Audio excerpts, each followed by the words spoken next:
कांसीराम साहब मेरे राजनीतिक गुरु रहे हैं। तमन्ना सच्ची है तो राहें निकल जाते हैं, तमन्ना सच्ची है तो राहें निकल जाते हैं, तमन्ना झूठी है तो बहाने निकल जाते हैं। हमने जनशक्ति जनता दल बनाए हैं, हम राष्ट्रीय अध्यक्ष जरूर हैं, लेकिन मुझे एक चीज का हमेशा चोट पहुंचता है कि मानवर साहब एक अकेला होके बहन जी को 4 बार मुख्यमंत्री बना दिया और हम लोग कैसे विवश लोग हैं। मेरे विचार से कोई दल के लोग नहीं चलते हैं, वह सिर्फ चापलूस लोग को पार्टी में रखते हैं, जिसके चापलूसी करने में हम असक्षम हैं। हम जी हजूरी कर नहीं पाते हैं, जी सर हमसे नहीं हो पाता है, जिसके वजह है कि मेरे समाज में पिछलग्गू लोग ज्यादा हैं। हमसे चमचाई नहीं होने के कारण आज मैं संघर्ष करते आया हूं, संघर्ष कर रहा हूं और संघर्ष करते रहूंगा, लेकिन चमचाईगिरी किसी। नमस्कार, आप देख रहे हैं जनवार्ता न्यूज और इस वक्त हमारे साथ है बलेंद्र दास जी है।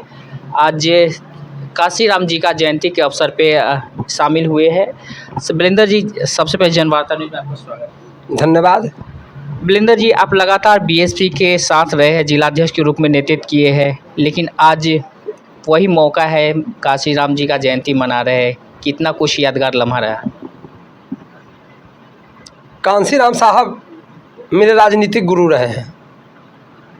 मेरा उस दिन याद है जिस दिन हाजीपुर स्टेशन पर मानवर साहब मिले थे, और उस समय से जिस समय हम बीए पार्ट 1 के स्टूडेंट थे, और मानवर साहब में हमने देखा कि जो बाबा साहब भीमराव अंबेडकर जी का जो कारमा था, अधूरा सपना था, और उसको अधूरा सपना कहने का तात्पर्य था कि मानवर साहब का सोच था कि भारत के गद्दी पर यानी प्रधानमंत्री बनाने का जो सपना था, वह इनमें हमको देखने का माने ऐसा लगा कि इनका सोच है, और उस सोच में हमने उनके साथ लग गए। 2000 में नहीं, माने 92-93 में हम इनके साथ ही लग गए थे। और जब राजनीति की बात आती है तो मानवर कांसीराम साहब ने ही हमको क ख ग घ जो होता है राजनीति का, उन्होंने हमको सिखाया है। जिस तरह से कांसीराम जी शोषितों के लिए, दलितों के लिए, अति पिछड़ों के लिए एक कहे के आइकॉन के रूप में आए, और क्या लग रहा है कि उनकी विचारधारा के लिए आज के यूथ कहीं न कहीं पीछे है? जैसा कि कांसीराम साहब का जो सोच था, उस सोच में आज का जो आइकॉन होना चाहिए, आज इनके सोच के आधार पर जिस समय बहन कुमारी मायावती जी 4 बार मुख्यमंत्री बन गई, तो मुझे लगता है कि प्रधानमंत्री 2015 तक 14 तक जो बनने का उनका सपना था वो बन जाता। लेकिन कुछ दिन पहले 9 में ही इनकी मृत्यु हो जाने के कारण नहीं हो पाई, क्योंकि बहुजन समाज विभिन्न भाग में बट गया।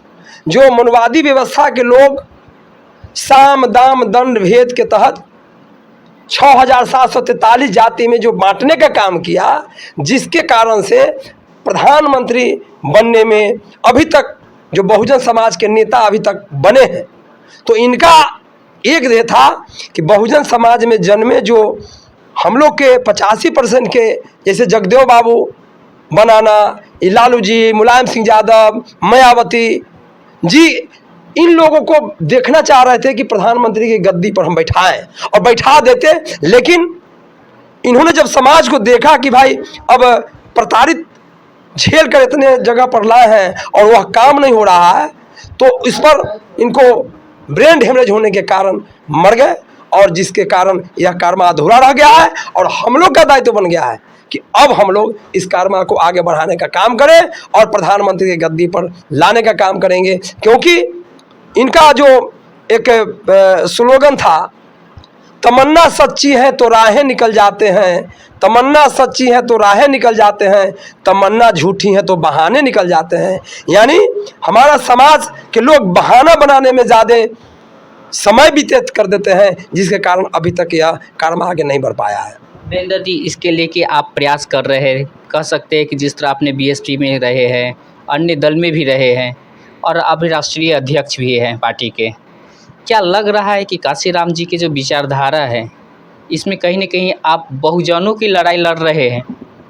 देखिए, एक बात तो सत्य है कि आज जितने भी हम लड़ाई लड़े हैं, आज बहुजन समाज पार्टी का हो या कुछ दिन हमने रामविलास जी के साथ रह के भी हमने काम किया है, इसके उपज के चलते हम जब इनको कार्य में आगे बढ़ाना था तो माननीय राष्ट्रीय जनता दल के अध्यक्ष माननीय लालू प्रसाद यादव जी ने 2015 में राष्ट्रीय जनता दल में हमको शामिल किए और आज भी हम यह कांसीराम साहब के जो कर्म अधूरा रह गया है उसको आगे बढ़ाने के लिए हमने जनशक्ति जनता दल बनाए हैं।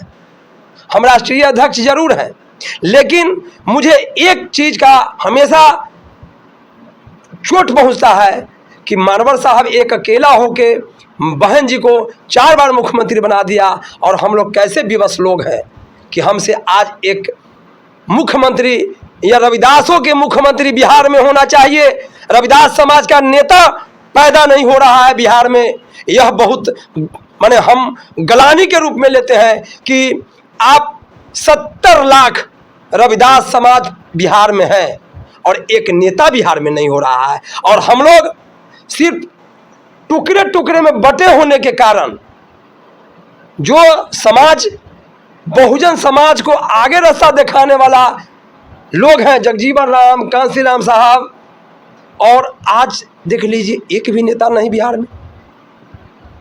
माने क्या यही वजह है, कह सकते हैं कि यही वजह है कि वीरेंद्र दास कभी उस दल में कभी उस, आपने एक पार्टी बनाकर उसके नेतृत्व कर रहे हैं? मेरे विचार से कोई दल के लोग नहीं चलते हैं, वह सिर्फ चापलूस लोग को पार्टी में रखते हैं जिसके चापलूसी करने में हम असक्षम हैं। हम जी हजूरी कर नहीं पाते हैं, जी सर हमसे नहीं हो पाता है, जिसके वजह है कि मेरे समाज में पिछलग्गू लोग जाजे हैं। जैसा कि कांसीराम साहब ने एक पत्रिका लिखा था, चमचा युग किताब का नाम शीर्षक है और किताब बिक रहा है। उन्होंने हमको कहा था चमचाई नहीं करना, और उस गुरु के हम चेले हैं। हमसे चमचाई नहीं होने के कारण आज मैं संघर्ष करते आया हूं, संघर्ष कर रहा हूं और संघर्ष करते रहूंगा, लेकिन चमचाईगिरी किसी नेता को नहीं करूंगा। यह मेरा पर्सनल अपना दावा है। मैं राजनीति में जहां तक रहूं वह हमको ठीक है, लेकिन चमचाई युग में मैं नहीं जाऊंगा, जी हजूरी में नहीं जाऊंगा। समाज को जगाने का काम करूंगा। सीधे से बात है, वीरेंद्र दास चमचाई में चमकने वाले नहीं है, बहुजनों के हित के लेके चमकेंगे। बहुजन के हित, बहुजन के समाज के हित में जो कर्म आगे बढ़ेगा उसके साथ रह के हम अपना काम करेंगे, और मनुवादी व्यवस्था के खिलाफ में लड़ाई हमारी रहेगा। जयंती है आपने मनाई, जयंती को लेके क्या मैसेज रहेगा? जयंती का मैसेज यही है कि मारवर साहब ने कहा था कि माने समाज के पिछले अंतिम डोर के लोग होंगे, माने पिछले दरवाजे के लोग होंगे, उसको संघर्ष करने का आदी बनाना है। यानी मानवर साहब ये भी बोले थे कि माने अपना संघर्ष करके जो लोग आगे बढ़ेंगे उसी आदमी को राज सत्ता मिलेगा, इसलिए स्वाभिमान के साथ संघर्ष करना जरूरी है। चलिए, स्वाभिमान के साथ संघर्ष करना जरूरी है। जनवार्ता न्यूज़ में बहुमूल्य समय दिया, बहुत बहुत धन्यवाद। धन्यवाद।